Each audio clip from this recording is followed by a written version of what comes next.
안녕하세요. 일어나 코로나 팀의 김민영, 최현진입니다. 지금부터 저희가 구상한 소프트웨어 수업에 대한 발표를 시작하겠습니다. 오늘 저희가 구상한 수업의 주제는 코로나19 속 사회적 거리두기와 친구들 간 마음거리 좁히기 코딩 프로젝트입니다. 수업을 구상하면서 혹시 가장 중요하게 생각했던 부분은 무엇이 있었나요? 가장 중요하게 생각했던 부분은 아이들의 삶이 녹아있는 수업을 구상하는 것이었습니다. 그래서 아이들의 삶과 가장 밀접한 관련이 있는 곳인 학교, 그리고 현재 상황인 코로나19를 수업 배경으로 설정하게 되었습니다. 저희가 코로나19를 큰 수업 주제로 선정한 이후에 방향성 선정에 대해서 좀 고민을 했었잖아요. 네, 맞아요. 아무래도 코로나라는 사회적 문제가 2년 넘게 지속되고 있다 보니 다른 수업원들과 겹치지 않는 참신한 주제를 찾는 것이 조금 힘들었는데요. 그래서 고민 끝에 저희는 우리의 건강을 위한 사회적 거리두기가 반대로 사람들의 마음의 건강을 해칠 수도 있다는 딜레마 상황을 수업 속에서 다뤄보기로 결정하였습니다. 그럼 이제 본격적으로 저희가 구상한 수업의 핵심에 대해서 한번 알아볼까요? 네, 저희 수업의 핵심은 코로나19와 관련된 학생들의 일상 속 문제를 엔트리 인공지능 블록을 활용해 해결해 나간다는 것입니다. 어렵게 느낄 수 있는 코딩을 쉽게 전달할 수 있는 방법을 고민했습니다. 그 방법을 고민한 후에 스토리텔링으로 5차시까지 이어지는 수찬이의 이야기를 따라가며 쉽게 알아볼 수 있도록 하였습니다. 학생들은 등교부터 하교까지 학교 생활 중에 거리두기 상황을 엔트리 인공지능 블록을 활용해 코딩하며 살아가는 일상 속에서 코딩을 연결하여 삶을 바라볼 수 있도록 수업을 구상하였습니다. 스토리텔링에는 그 두 가지 고민이 등장하죠? 네, 맞습니다. 스토리텔링에서는 수찬이의 코로나 사회적 거리두기와 친구 간의 마음거리와 관련된 두 가지 고민이 등장하는데 이를 바탕으로 아이들이 코딩을 하는 과정에서 작은 부분부터 하나하나 해결해 나가며 성취감을 경험할 수 있도록 수업을 기획하였습니다. 코로나19와 관련되어서 일상 속에서 변화된 모습이 되게 많은데 그중 어떤 부분을 중심으로 수업을 구상하였나요? 코로나19로 인해 변화된 학교의 모습은 여러 가지가 있겠지만 가장 큰 변화는 전염을 막기 위해 마스크를 착용하고 학생들 간 거리두기를 해야 한다는 것입니다. 그러나 이러한 거리두기 상황이 지켜지지 않는 경우가 많고 이런 상황을 인공지능 AI 엔트리 기능을 활용해 코딩하는 것으로 수업을 계획했습니다. 그러나 여기서 거리두기 상황만을 해결하는 것으로 수업이 마무리되는 것은 아니었죠. 네, 맞습니다.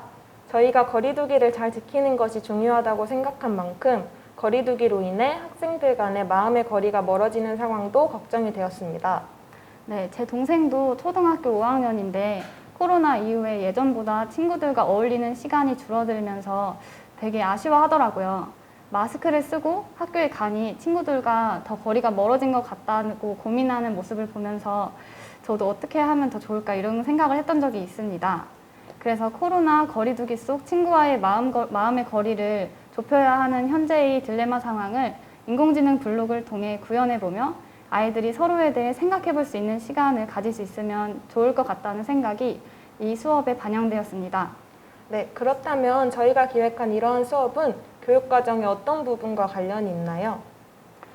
실과의 내용체계 표준 기술 시스템 소통과 관련하여 소프트웨어의 이해, 절차적 문제 해결, 프로그래밍 요소와 구조와 관련이 있습니다. 또한 창체의 일상의 문제를 합리적으로 그리고 창의적으로 해결할 수 있는 능력을 기르는 부분과도 관련이 있습니다. 보건에서는 안전과 위생 부분과 그리고 도덕에서는 친구와의 관계 부분에서도 이 수업과 연관성이 있습니다. 다음으로 수업 모형에 대해 설명을 해보도록 하겠습니다. 네, 먼저 저희 수업은 NDIS 모형을 접목한 스토리텔링식 수업으로 총 5차시로 진행됩니다. 먼저 니즈 단계에서는 코로나 속 상황을 분석하고 이를 바탕으로 디자인 단계에서 코로나 거리두기 상황, 감정을 알아보는 것을 통한 마음거리 좁히기 프로그램을 계획하도록 하였습니다. 이후 임플멘테이션 단계에서 엔트리 블록과 이미지 AI 블록을 활용해 프로그램을 구상하며 학생들이 생각 속의 내용을 직접 컴퓨터를 통해 구현할 수 있도록 하였습니다. 그리고 이후 쉐어 단계에서는 줌 화면 공유와 수업 시간이 끝난 후에는 학급 구글 클래스룸에 공유하며 여러 거리두기 상황에 대한 다각적인 시각을 갖출 수 있도록 했습니다. 그 다음으로 구체적으로 1차 시부터 설명을 한번 해볼까요? 네, 1차 시에서는 이후 이어질 차시들의 첫 번째 단계로 절차적 사고를 알아보는 것이 핵심입니다. 먼저 수찬이의 학교 고민을 통해 코로나 이후 변화된 일상에 대해 알아보는 것으로 수업을 시작합니다. 코로나 예방 방안을 토의하고 변화된 학교 모습을 절차적 사고로 나타내며 이후 차시에서 이어지는 컴퓨팅 사고력의 기반이 되는 절차적 사고를 일상과 관련 있게 배울 수 있도록 구상하였습니다.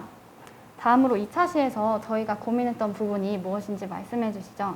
네, 저희는 2차 시에서 순차, 선택, 반복 구조에 대해 알아보는 시간을 가집니다.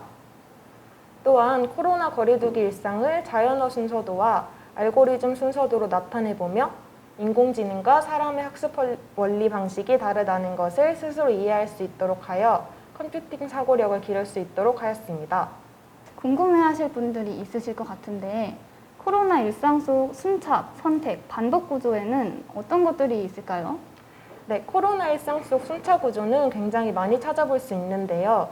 집에서 학교로 가는 과정에서 진행하는 모든 것들이 이에 해당된다고 말할 수 있습니다.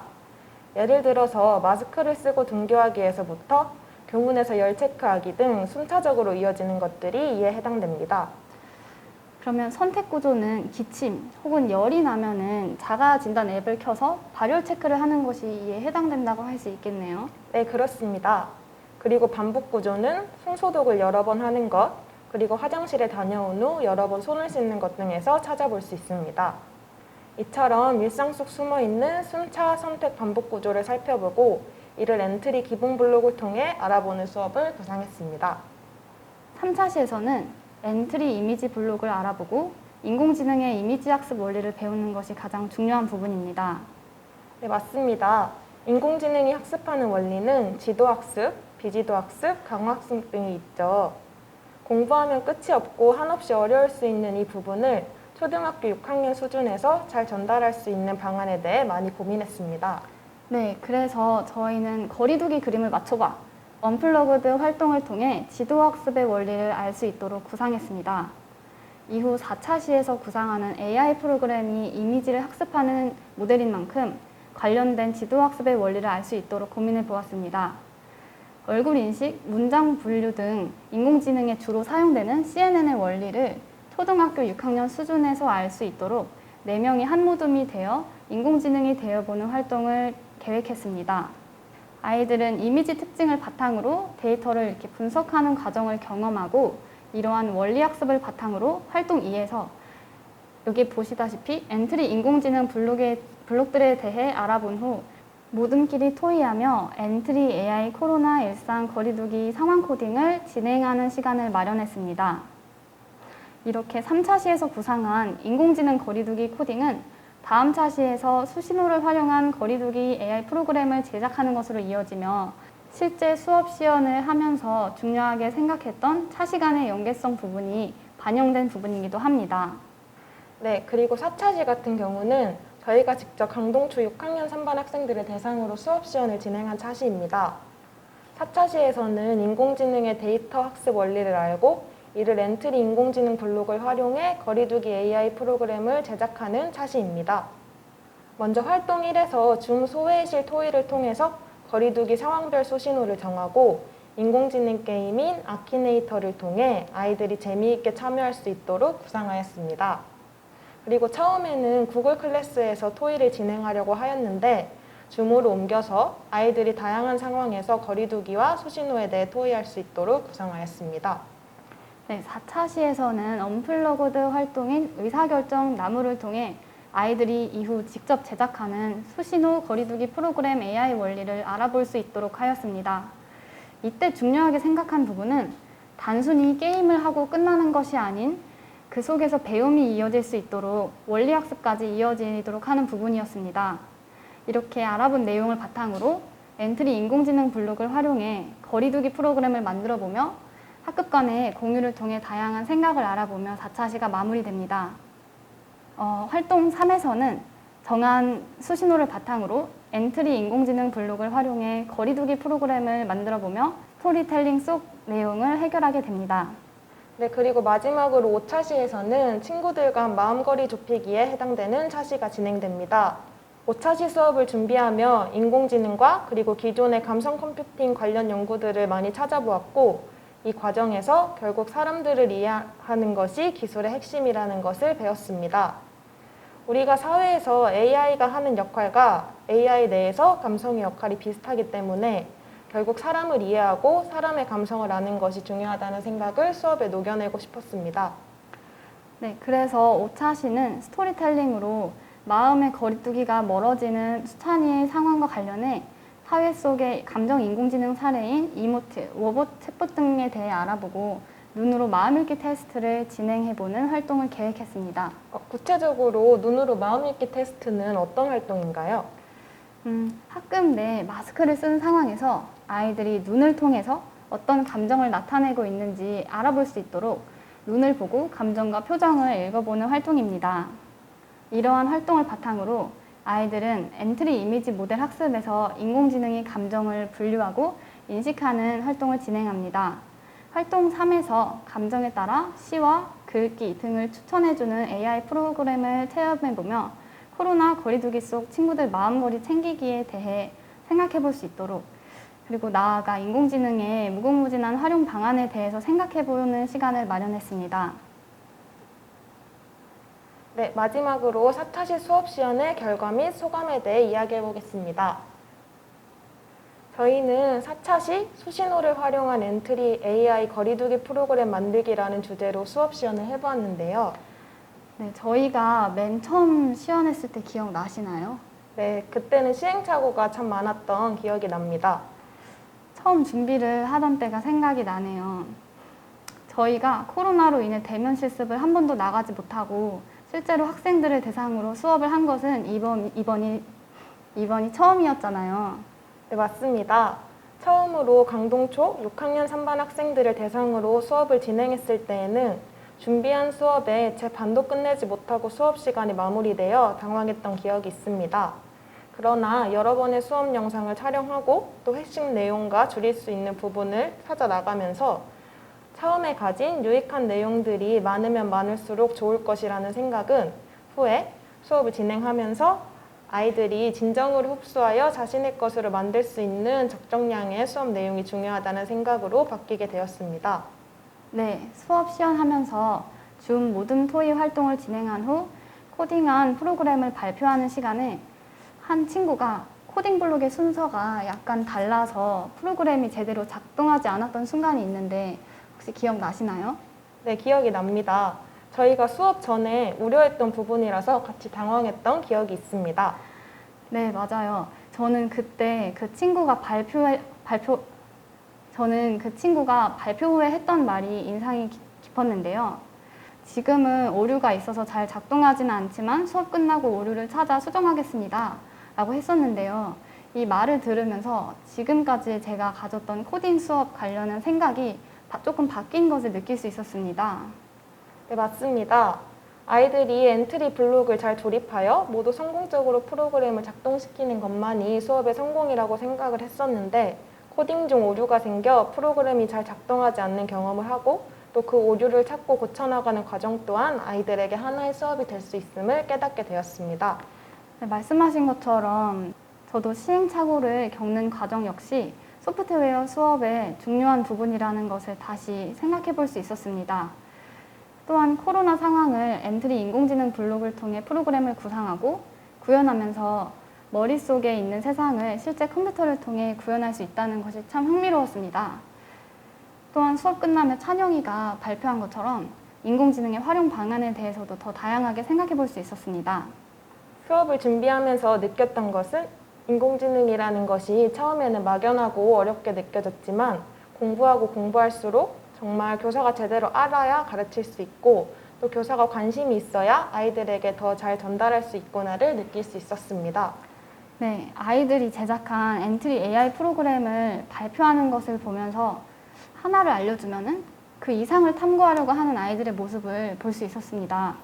이러한 수업 시연을 하면서 교사는 학생들의 확장적인 사고를 위해 수업 구상과 전달 방식, 이러한 것들을 끊임없이 고민해야 한다는 것을 배울 수 있었습니다.